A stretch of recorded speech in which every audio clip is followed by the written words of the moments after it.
Good morning.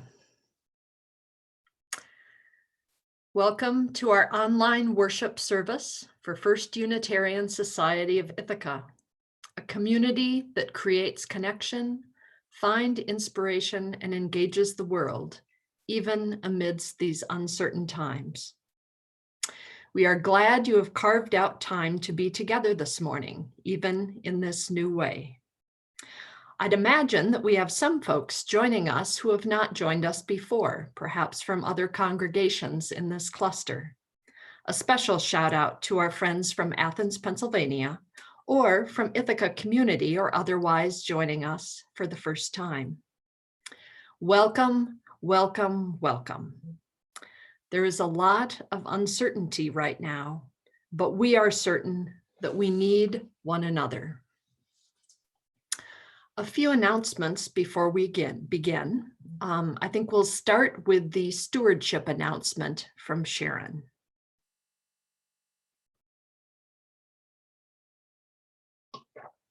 Good morning. Thank you, Magdalene. I am Sharon Castellanos, co-chair of the Stewardship Committee here at First Unitarian. I'd like to share another Spark Magic testimonial with you this week from Elizabeth Salon.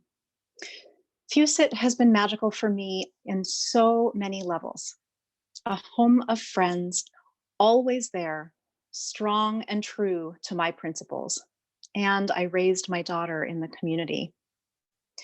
Always there, strong and true to my principles. As Elizabeth put it so well, your support and involvement makes FUSIT, even right now when things are so challenging, strong and true, and always there for all of us. FUSIT needs your pledge of support now more than ever, because we all need FUSIT now more than ever in our lives and for our children.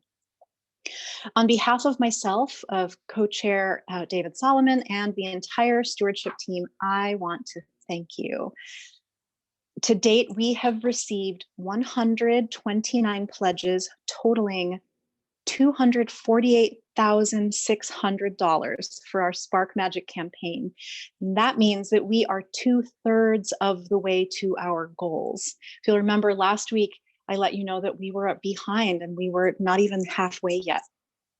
So this means that we are on pace for another pledge record, just like last year. In any other year, this would be amazing news. This year, it is nothing less than miraculous.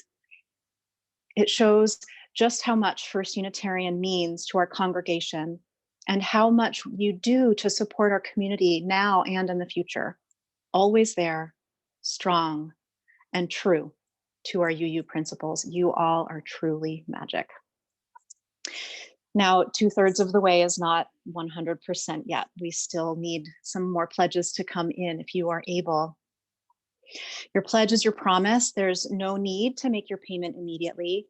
And please consider giving from a place of hope and generosity to ourselves and to others as we weather this storm together. There are several ways to make your pledge: online, by text, phone, or even snail mail. Options are all available on the FUSIT website, uuithaca.org. Simply click on the Spark Magic button that you'll see there, and it'll find your way to the stewardship page with all of those options readily available to you. If you have questions about pledging or want some more facts about what your pledge supports, there's more information again on the website, or you're welcome to contact myself or David Solomon. Our information is in the announce and can be found on the website as well. And thank you, thank you, thank you for all of the magic that you bring to us and our UU community.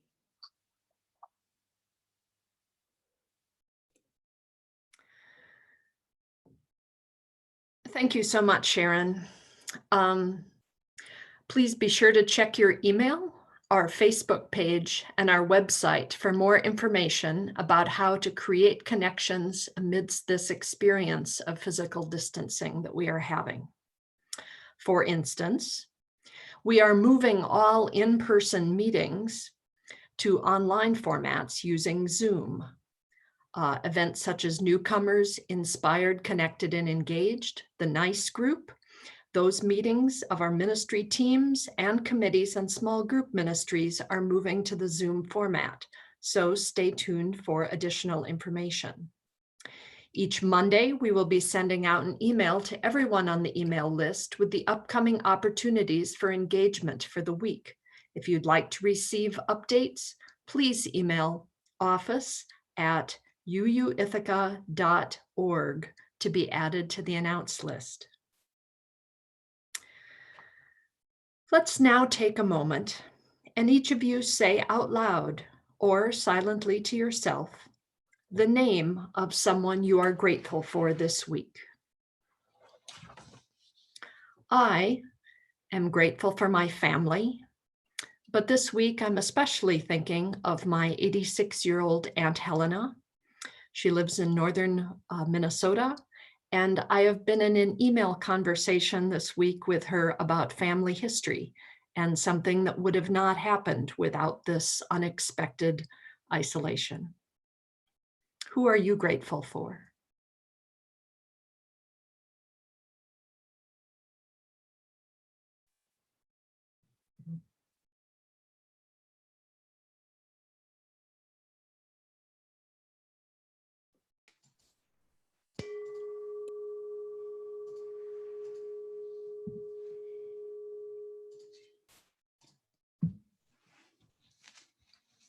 Our opening words this morning are words by Gretchen Haley from Fort Collins, Colorado.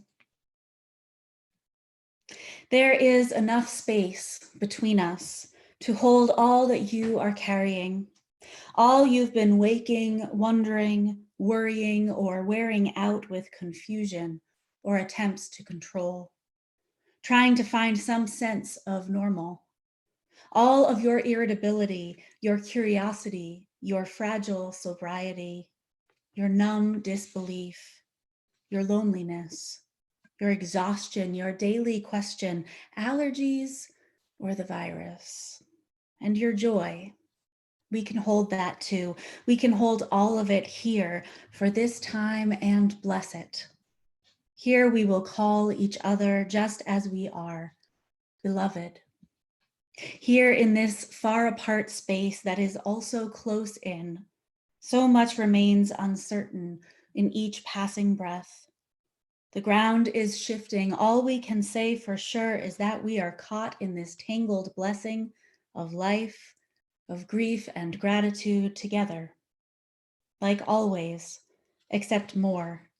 With all the forces of spring and the spinning of the earth, we are turning and becoming and beginning again, offering ourselves like the crocus flower, breaking through with a wild beauty, ready for whatever comes next.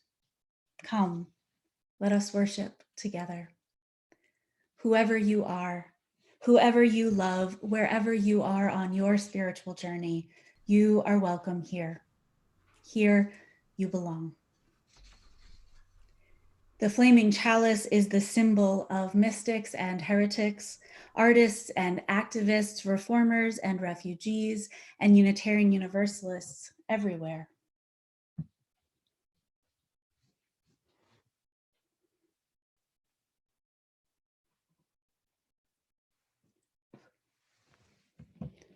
We light this chalice for the warmth of love, the light of truth, and the energy of action.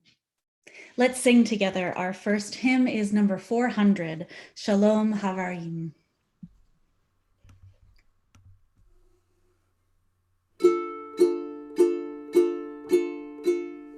Shalom Havarim, Shalom Havarim, Shalom, Shalom. Lehitraot, Lehitraot, Shalom, Shalom. Shalom Havarim, Shalom Havarim,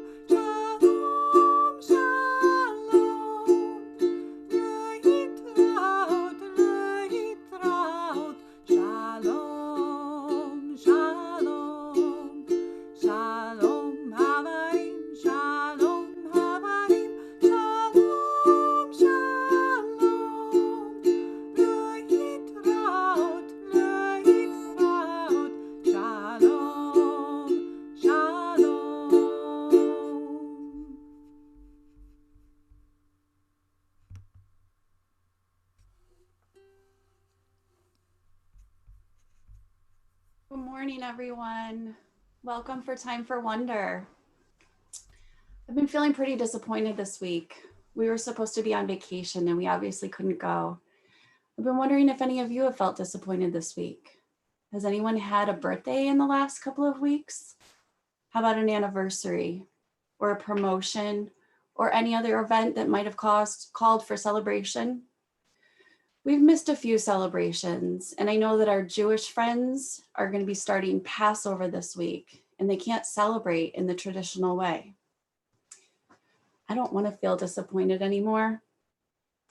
The other day, I found one of my favorite books, I'm in Charge of Celebrations by Bird Baylor. The author talks about how she lives alone, and people often ask her if she's lonely out there in the desert all by herself. The author laughs at that idea. Lonely? No way. I celebrate things all the time. I'm in charge of celebrations. She celebrates Green Cloud Day on the day she saw a giant jungle parrot cloud.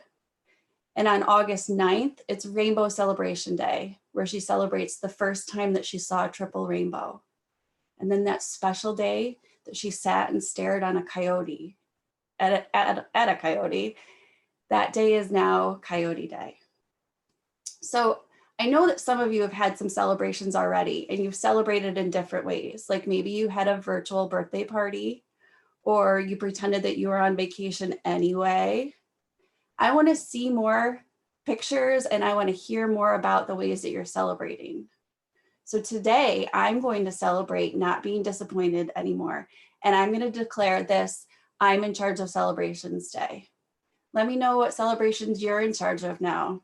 Let's go celebrate. Thanks.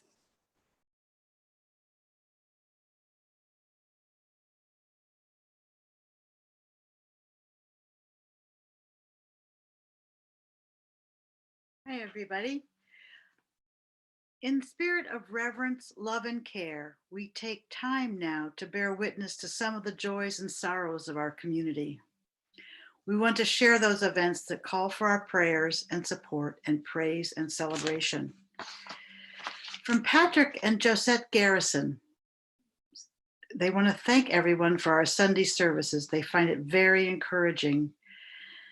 They recently have learned that Jean Paisley is in the hospital with a broken leg. She is a senior member of the UU Society in her 90s and has been homebound for several years. She lives with her son in Richard, New York. She and her family are dear friends of ours for many years. They cannot visit her in the hospital because of the COVID-19 virus. Cards to her hospital would be good. Please feel free to pass on the address, which I'll do at the end of the service. From the Solomon family, David's beloved stepmother, Joanna, passed away early Tuesday morning after a long struggle with Alzheimer's and a short one with the coronavirus. Please keep their family, especially David's father, Marty, and stepsister, Kim, in your thoughts and prayers this week and beyond. From Russ Sharif and family, their hearts go out to their friends and neighbors, Kristen Nelson and Edie Regan, who both recently tested positive for COVID-19 and are still sick and isolating at home, along with their college son, Joseph. Christian has been posting periodic updates on Facebook about how they're doing. Edie said they would appreciate prayers and healing energy of their friends and Fuset.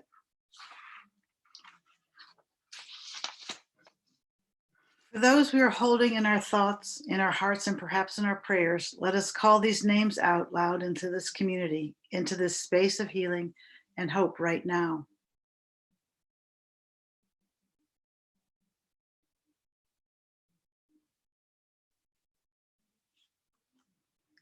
We extend loving kindness to all in our world, and let us not forget to extend loving kindness to ourselves. Today, tomorrow, and beyond, may our hands be outstretched in kindness, and let us keep showing up to our lives and each other with an open heart, no matter what. Love and courage to us all. Blessed be. Amen. I invite you to join with me in some continued moments of prayer and reflection, holding in our hearts all that has been shared this morning and all that we carry with us into this moment. This is a prayer for the worried, those who rise each morning with a heaviness in their heart, with knowledge that we are all at risk, all susceptible to this thing that is taking over, worried for our families, our parents, our grandparents, ourselves. This is a prayer for the workers, for those who don their uniforms, their PPE, their aprons, and their gloves, ready to deliver the mail, stock the shelves, tend to the sick and the weary, the scared and the fragile. Those who know they are putting themselves at risk with every greeting, every touch, every interaction. This is a prayer for their families, those who watch their loved one head to work amidst all of this and pray for their safe return. Those who are without hugs and cuddles and the essential human touch. This is a prayer for the parents, taking on the weight of finding a balance between leisure, learning, time outside, screen time for their children and themselves. For the parents of adult children who are begging them to stay home, to postpone their gatherings with friends, to stop those daily routines they've carefully curated in retirement. This is a prayer for the pets, the dogs and the cats, the rabbits and the guinea pigs, the snakes and the turtles. Some ecstatic at the attention, the walks, there's mine, there's my dog barking with gratitude for at-home worship. Some dogs like mine are ecstatic at the attention, the walks, the closeness to their humans, and others are wondering, why are they still home all the time? This is a prayer for the hospitality workers, the musicians, the massage therapists, the small business owners. This is a prayer for the yoga teachers and the math tutors, the bartenders, and the AA groups. This is a prayer for those who have had to close up shop, to wait it out, to hope for a miracle. This is a prayer for the children and the youth, spending their spring without baseball and lacrosse, without spring field day at school, without the dance recitals, the concerts, the graduations, the birthday celebrations.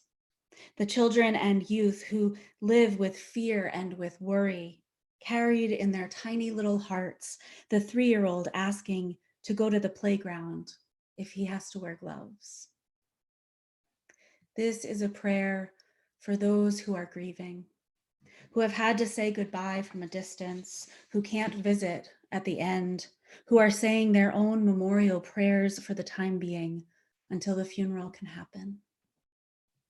This is a prayer for those who are tired of staying home, of being creative with the cooking, of the climbing numbers of people who are sick, tired of the news. This is a prayer for those who are lonely, missing their routines and friends and coworkers and fellow churchgoers. This is a prayer for every single one of us, that we might take a deep breath and reconnect ourselves, that we might have the courage and strength to make it through another day, that we might come out on the other side of this forever changed, with a new appreciation, a new perspective, a new gratitude for our freedom, our relationships, for the ways we are endlessly interconnected. This is a prayer for us all. Together, we can do hard things. So may it be. Amen, and blessed be.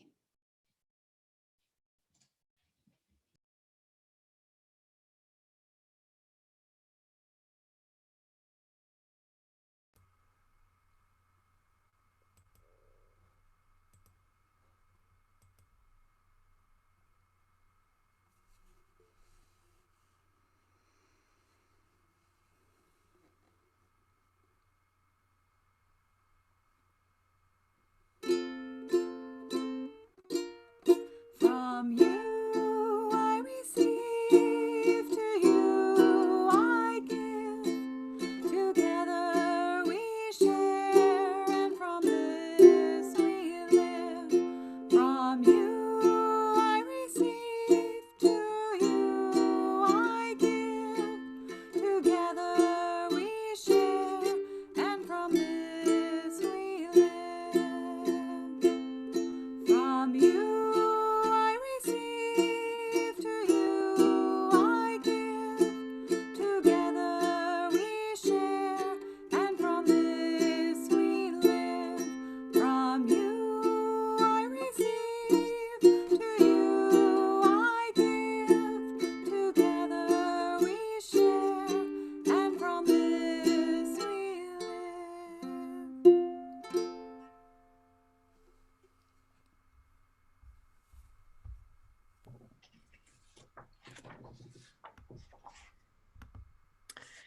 Each week, we take an offering to sustain the important ministries and programs of this congregation and its presence in Ithaca.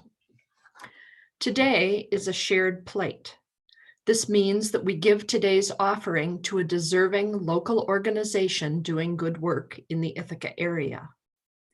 The shared plate today will be given to FoodNet, Meals on Wheels, to sponsor the Mac and Cheese Bowl, now canceled because of the coronavirus. This community-wide event typically raises about $30,000, which translates into thousands of meals for more than 500 clients.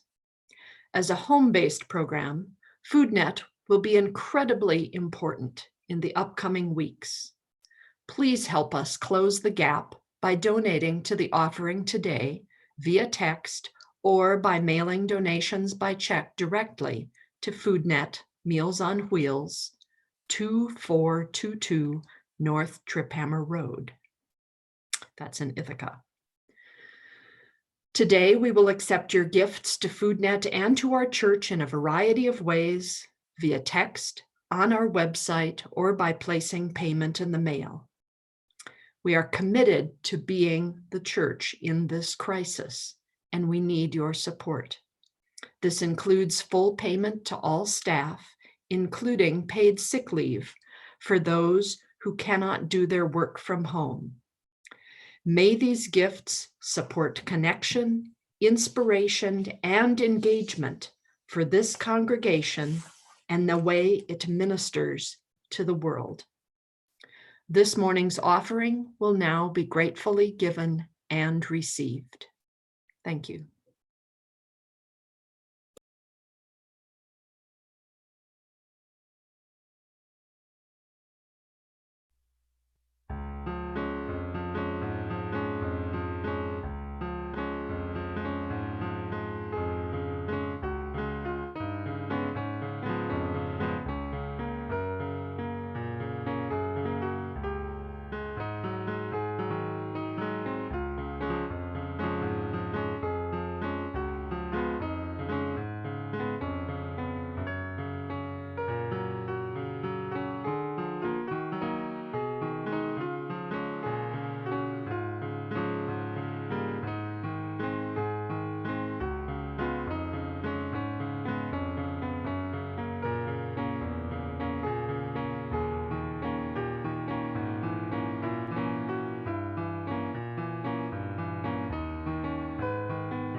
Our reading this morning are excerpts from a New York Times article. It's called "The Power of Passover During a Plague." This year, Passover falls at the beginning of April, smack in the middle of what some experts estimate will be the peak of the coronavirus pandemic in America. It's not just the timing of the holiday, built around a retelling of the Jews' exodus from slavery in Egypt, that feels off. It's that every aspect of this story and rituals now seem almost cruelly ironic. The Passover Seder centers on the experience of being thrust out of our homes, but these days we feel trapped inside of them. The story involves miraculous plagues that saved us. Today we pray for the end of one. There's a commandment to clean our homes of all non-Passover food, which we just spent innumerable hours and dollars hoarding. Then there's the real heartbreaker. The Seder is when we traditionally gather with family, friends, even strangers. Let all who are hungry come and eat, we say. These days, many of us can't even be in the same house as our own parents or children. We don't come within 6 feet of strangers, and yet there will still be a Passover. Indeed, I've come to think of Passover as the stem cell of the Jewish people, a reserve of core source material with the proven ability to generate new meaning and solace in circumstances even more extreme than we are living through right now. The author goes on, recently, some of my colleagues and I set out to create an American Haggadah, one that included the entirety of the traditional text, along with elements that speak to the particular history and experience of Jews in this time and place. While putting it together, I was struck by something I hadn't ever fully explored, that all of the things included in the universe of Haggadahs, one thing is conspicuously missing from them all: the story of the Exodus itself. The Haggadah is like the theater sets and costumes and reviews of a play without the actual play. Rabbi Noah Kushner of San Francisco told me recently, about a month before the coronavirus began derailing everyone's Passover plans. All of a sudden, the quixotic words of my high school rabbi came back to me: reading the Exodus is for the already free. Most Jews throughout history have not been free, whether from murderous regimes or famines or pandemics. What we have been is devoted to the idea that we deserve to be. The text of the Haggadah is not a retelling of the liberation story itself, but a record of agreements and disagreements among its interpreters, because it is not the God-driven part of the story that we should be focused on, but the human-driven one. God will come to help when God comes to help. The question is what we do between now and then. Last week, a group of major Orthodox rabbis in Israel announced that they would permit people to use Zoom video conferencing for their seders. Orthodox rabbis, a previously unimaginable accommodation to stringent Jewish law. But that's the point. We may be away from loved ones or shut out of communal spaces. We may not be preparing with the same vigor or shopping with the same zeal, but we will do what millions of Jews before us have done: manifest our hope for liberation.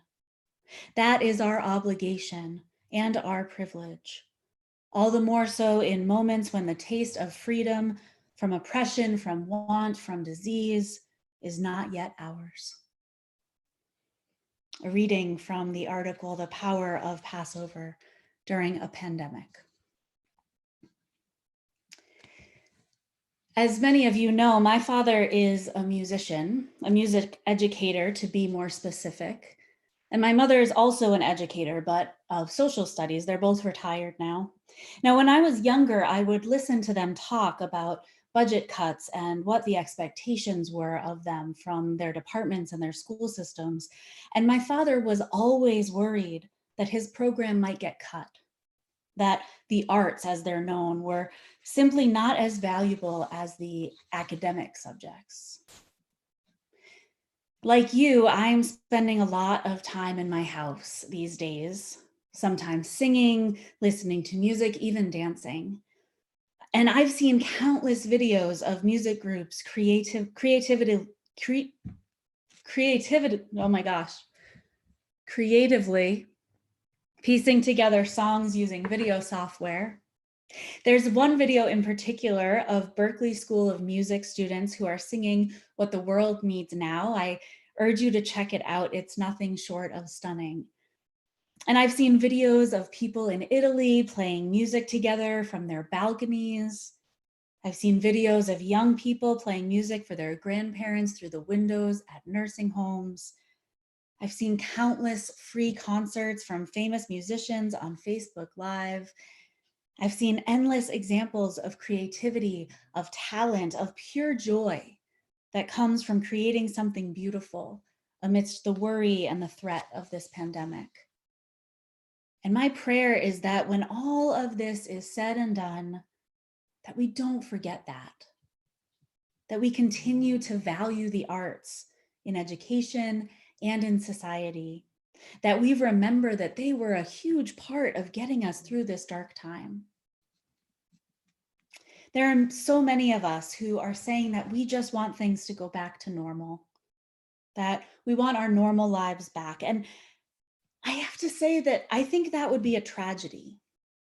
Yes, I want to go back to some of the things that I love to do. I want to go out to dinner with my friends. I want to get my nails done. I want to shop on the commons. I want to preach to a room with more than one person in it.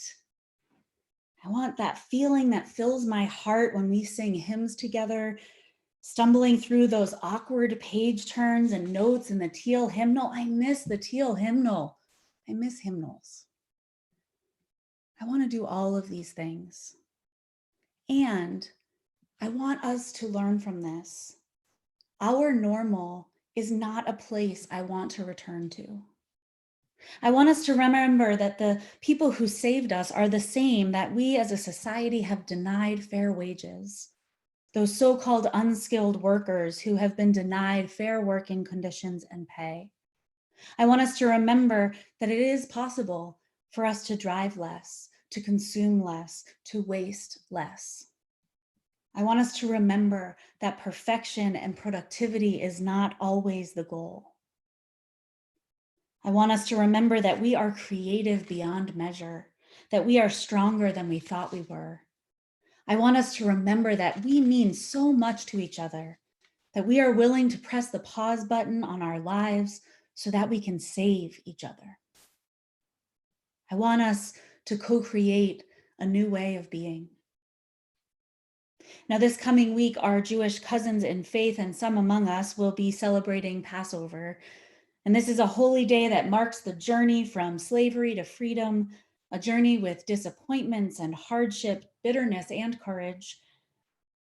Usually Passover is a celebration, a chance to gather together to remember a shared experience. As we learned in our reading this morning, this means that the holiday will look quite different than it does in typical years. Families will gather perhaps around smaller tables this year, maybe with a laptop set up so grandparents and cousins can join them. But the words of the Haggadah will be spoken and the traditions observed just as they have been for generations. Now, today is also Palm Sunday, a day traditionally celebrated to mark Jesus's entrance into Jerusalem. He was headed there for Passover, by the way. This was a day when the people gathered, waving palms, laying them down to create a path of joy and celebration for Jesus to enter in on. It's traditional in the Christian tradition to wave palms and to celebrate in remembrance of this event. A friend and colleague of mine who serves a federated congregation in Massachusetts that is Unitarian Universalist, United Church of Christ, and Baptist. I know. She was getting ready to have a celebration in a different way today for Palm Sunday, preparing people to celebrate from their homes. And she and her worship team set out a large bucket of palms on the front lawn of the church yesterday and let folks know to go and get one and bring it home so that they could wave them together today. Well, someone stole the palms from the bucket. So she told her people to go into their yards, into the woods, to find whatever they could to wave. Maybe a stick, maybe a fern, maybe a branch from the Christmas tree they dragged out in January. Because as she said, that's what the people were doing that day in Jerusalem. The people were taking whatever they could and celebrating a joyous day. They were making do with what they had.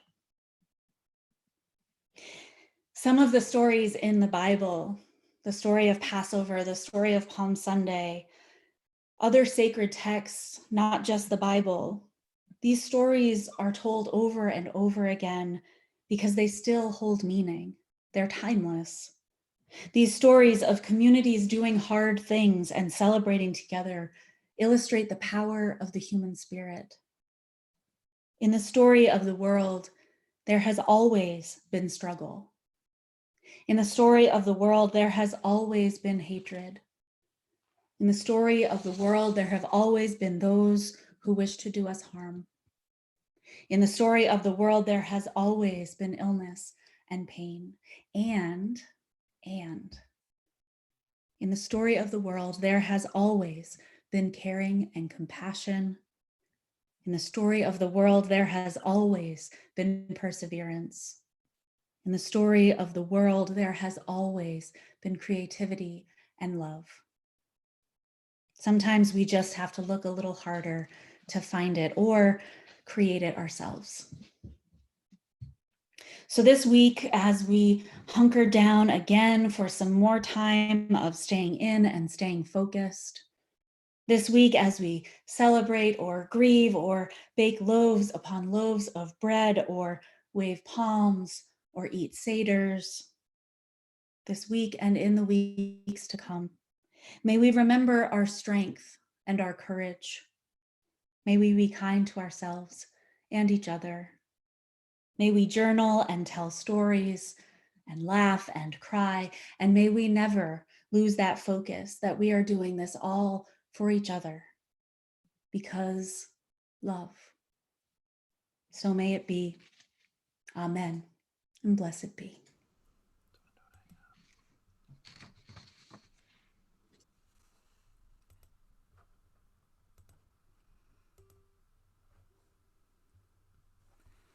All right, let's sing together Amazing Grace.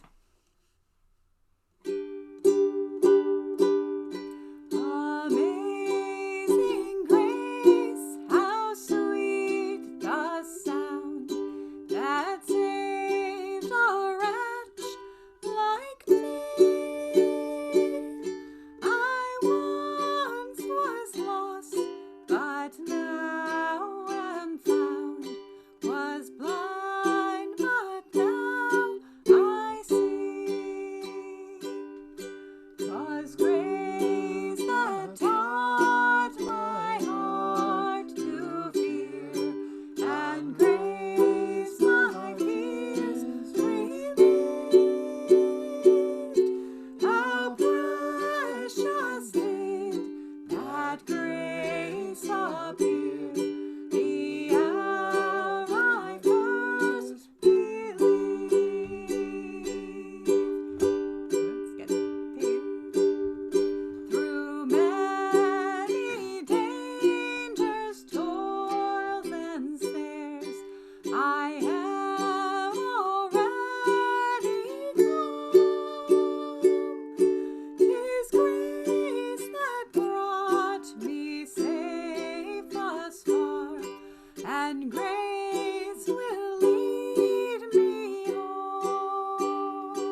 Thank you again for joining us for our worship service this morning. I'd like to invite you to join us for coffee hour. The Zoom meeting ID will be listed on our website, and I'll just tell you it now too. It's 240-797-976. I hope to see you there. We extinguish this chalice, but not the hope, love, and courage that it represents. We carry our love and our courage out into this beautiful and broken world. Our service has ended. Let our true service now begin. Go in peace.